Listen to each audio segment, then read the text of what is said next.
पुण्यार्चक हैं श्री अजय जैन जी, श्रीमती नीतू जैन जी, पुत्र पुत्री चहक जैन, जीनम जैन, दिल्ली।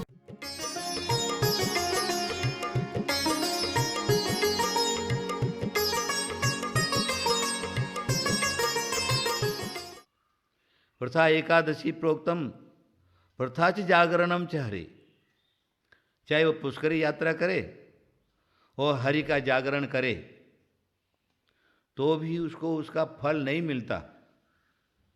ये हमारे भारतीय संस्कृतियों के ग्रंथ हैं, पवित्र ग्रंथ हैं, और कहीं पर भी इस बार का एक स्पष्टीकरण नहीं आता।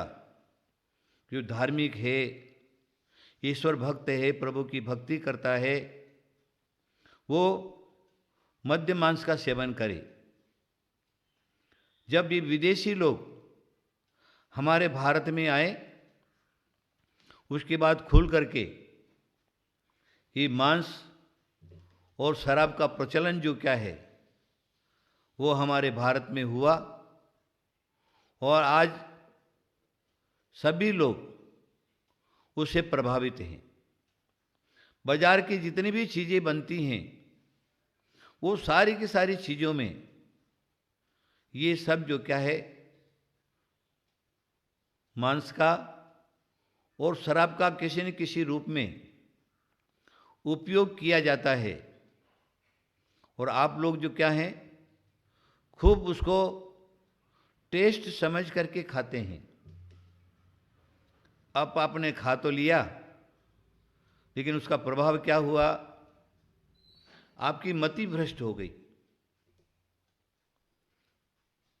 आपका शरीर ने जवाब दे दिया, और जैसा चाहते हैं वैसा आप नहीं कर पा रहे। आपका रास्ता बिगड़ गया, आपका मार्ग बिगड़ गया, और धर्म का फल नहीं मिल रहा। बाहर दिखावे में लोग धर्म तो बहुत कर रहे, देखा जाता है। अभी वर्तमान में बड़े बड़े प्रवचनकार साधु संत हो गए, साधक हो गए, और ऐसे साधु संतों के, साधकों के प्रवचन में लोगों की भीड़ लगी रहती है। लेकिन इतना होने के बाद अगर देखा जाए क्या खोया क्या पाया, तो कुछ भी नहीं मिलता। क्योंकि हमारा जो क्या है मेन पॉइंट जो है वही खराब है। देखिए, मैं और आपको महाभारत की ओर लेके चलता हूं। हमारे महाभारत ने एक उदाहरण उपस्थित किया है। महाभारत का युद्ध प्रारंभ है, अर्जुन के बाणों से भीष्म पितामह आहत हो गए, धरती पर गिर पड़े, सरसैया हो गई, बाणों की सैया तैयार हो गई, बाणों की सैया पर पड़े हुए हैं। दोनों पक्ष के लोगों ने युद्ध बंद कर दिया। पितामह के नजदीक जाते हैं, रोते हैं दोनों जने, दुर्योधन के पक्ष के भी, युधिष्ठिर के पक्ष के भी। दारा श्री कृष्ण भी सामने उपस्थित हैं। फिर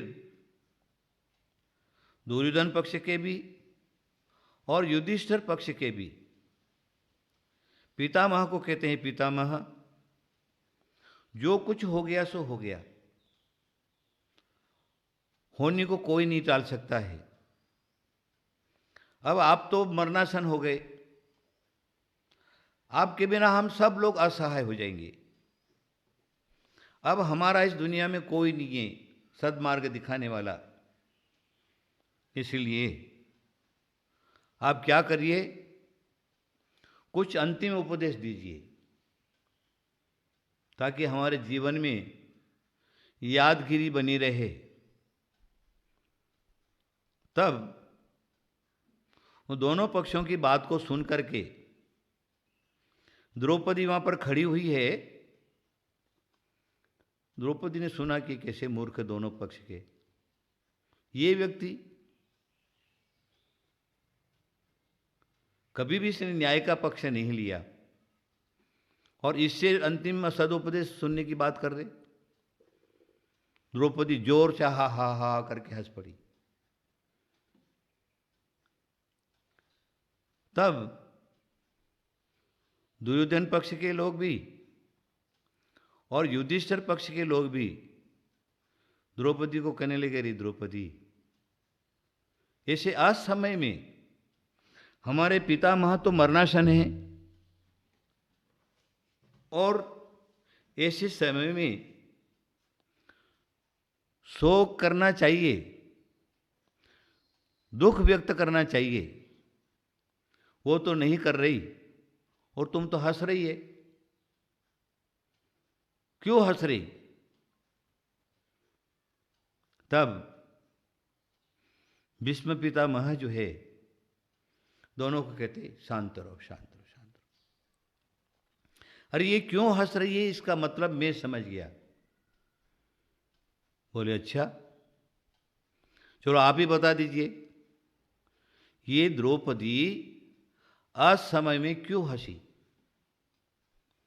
तो वो भीष्म पितामह कहते हैं कि अरे पांडवों, कौरवों, मैं भीष्म पितामह हूं, प्राचीन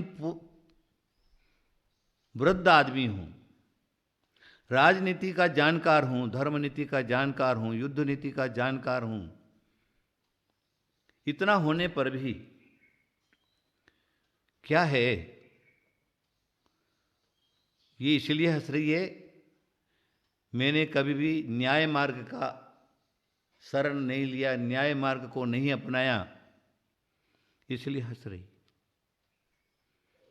पांडवों ने अपना योग्य जो है न्याय नीति से जो राज्य चाहिए, वो राज्य की प्राप्ति के लिए धृतराष्ट्र से जब याचना की और मैं वहां पर बैठा हुआ था, तो भी मैंने पांडवों को राज्य नहीं दिलवाया, इसलिए द्रौपदी हंस रही।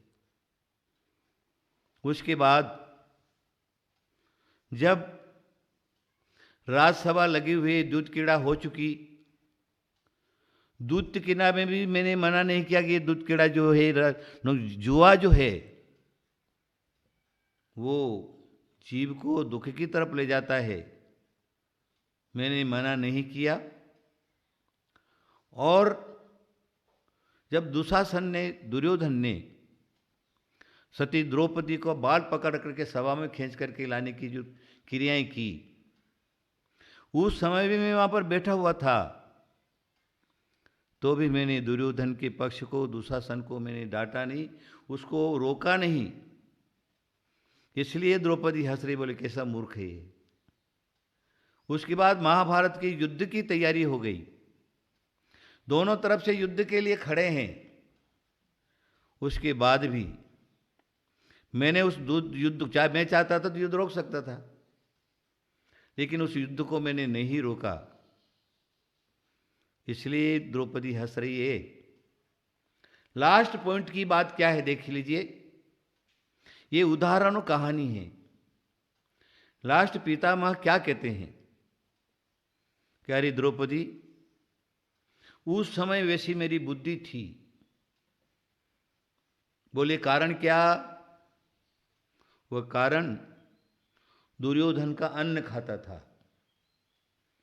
कौरवों का अन्न खाता था। वो अन्याय पक्ष का जो अन्न है उसको मैंने खाया,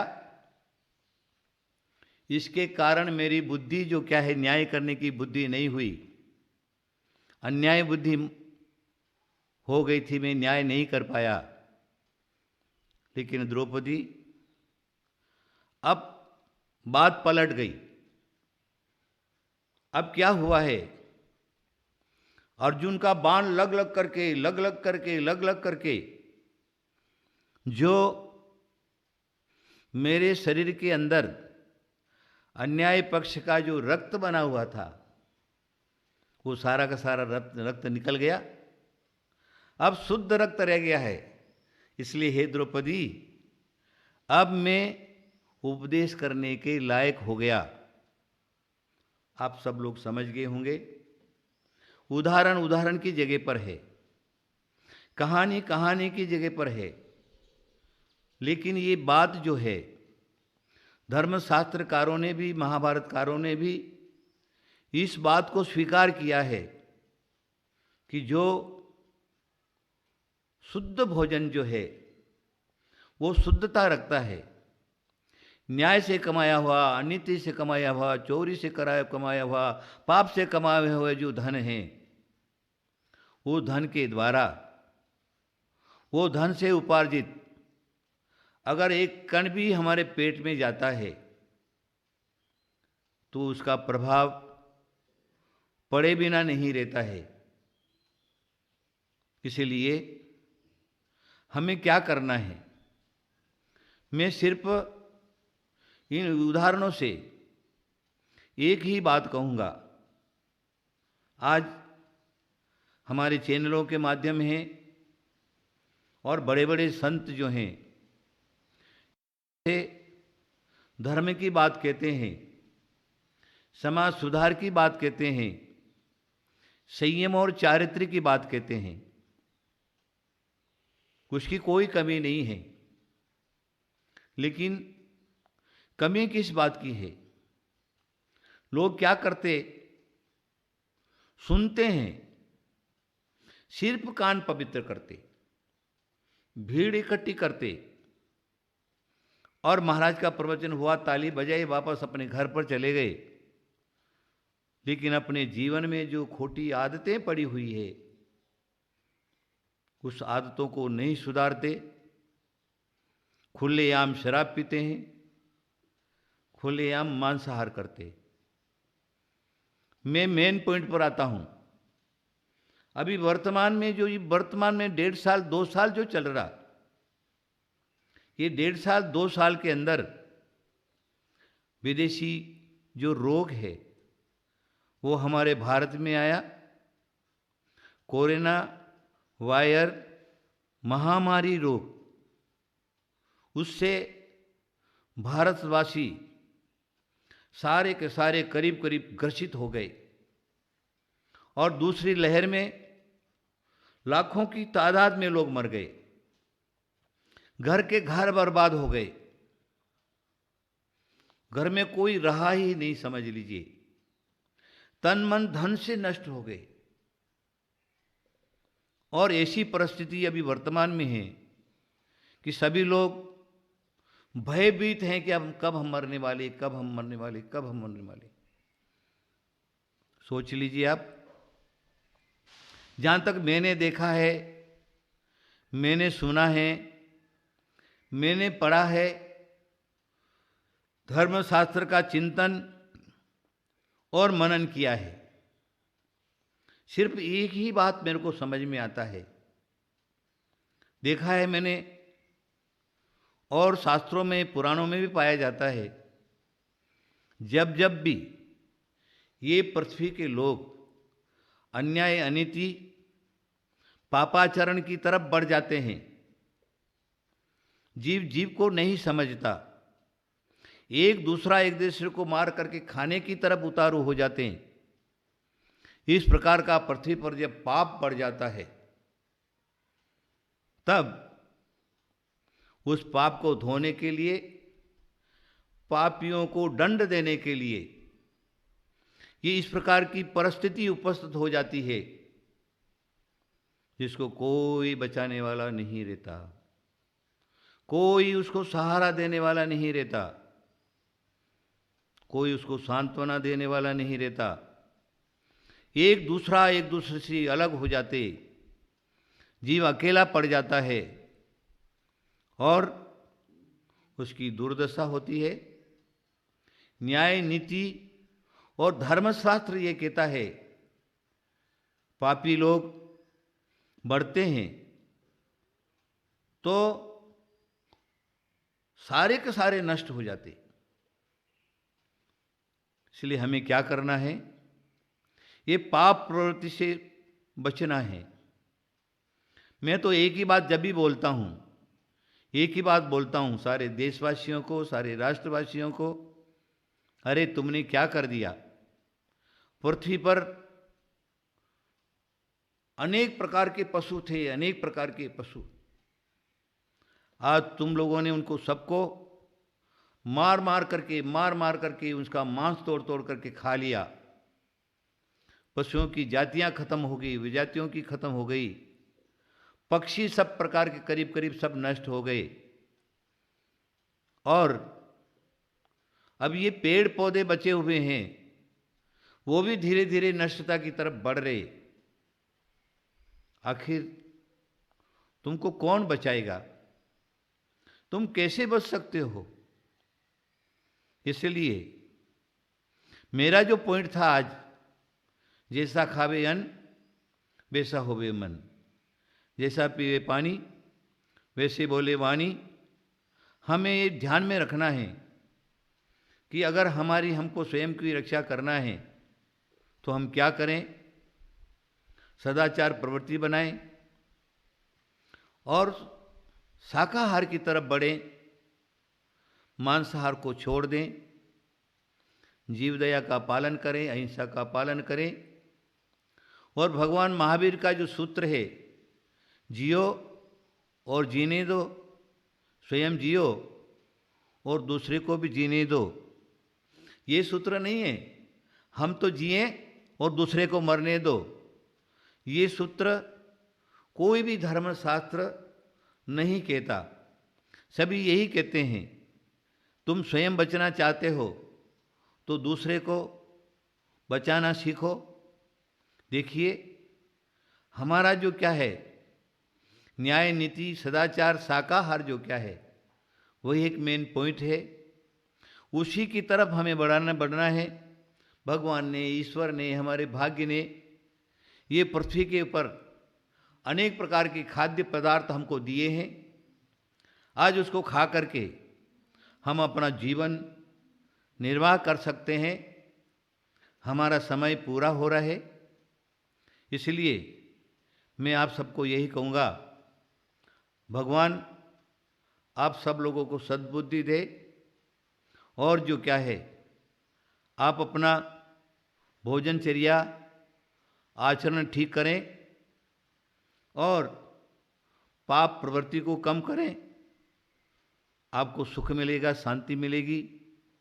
सुख और शांति का मात्र सिर्फ मार्ग है, एक ही मार्ग है। और आज नहीं तो कल, 4 दिन के बाद ये मार्ग को आपको अपनाना ही पड़ेगा। इस मार्ग को अपनाए बिना आपको सुख और शांति नहीं मिल सकती है। मेरा आप सब लोगों को आशीर्वाद। महावीर भगवान की जय।